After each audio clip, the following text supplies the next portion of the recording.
நெல்லையில் Marxist communist கட்சி அலுவலகம் சூறையாடல். சாதி மறுப்பு திருமணம் செய்து வைத்ததாக பெண்ணின் வீட்டார் உள்ளே புகுந்து கடும் ரகளை.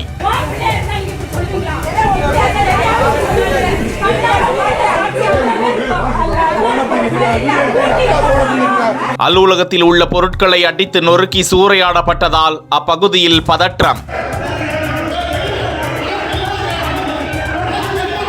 கட்சியின் மாவட்ட செயலாளர் உள்ளிட்ட சிலர் படுகாயமடைந்து மருத்துவமனையில் அனுமதி. நெல்லை மாவட்டம் புறநகர் பகுதியில் ரெட்டியார்பட்டி என்ற பகுதியில் அமைந்திருக்கும் மார்க்சிஸ்ட் கம்யூனிஸ்ட் கட்சி அலுவலகத்தில் இருவேறு சமூகத்தைச் சேர்ந்த காதல் ஜோடிக்கு அங்குள்ள லெனின் சிலை முன்பாக அக்கட்சி தொண்டர்கள் திருமணம் செய்து வைத்து அந்த ஜோடிக்கு அங்கு தஞ்சம் கொடுத்தார்களாம். இந்த தகவல் அறிந்த பெண்ணின் உறவினர்கள் ஆண்கள் பெண்கள் என ஏராளமானோர் ஒன்று கூடி அந்த அலுவலகத்திற்கு வந்து மார்க்சிஸ்ட் கட்சி தலைமை பொறுப்பாளர்கள் உள்ளிட்டோரிடம் கடுமையான வாக்குவாதம் செய்ய இருதரப்பினரிடையே கைகலப்பு ஏற்பட்டு பெண்ணின் உறவினர்களால் அந்த அலுவலகம் அடித்து சூறையாடப்பட்டது. தகவல் அறிந்த பெருமாள்புரம் காவல்துறையினர் சம்பவ இடத்திற்கு விரைந்து வந்து கலவரத்தை கட்டுக்குள் கொண்டு வந்தனர். அப்பகுதியில் போலீசார் குவிக்கப்பட்டிருக்கிறார்கள். அராஜகத்தில் ஈடுபட்டவர்கள் அங்கிருந்து தப்பி ஓடியதாக கூறப்படும் நிலையில் அந்த அலுவலகத்தில் இருந்த இந்திய மாணவர் சங்க மாவட்ட செயலாளர் அருள், சிபிஎம் மாவட்ட குழு உறுப்பினர் கே பழனி ஆகியோர் இந்த தாக்குதல் சம்பவத்தில் படுகாயமடைந்து நெல்லை அரசு மருத்துவக் கல்லூரி மருத்துவமனையில் அனுமதிக்கப்பட்டிருக்கிறார்கள்.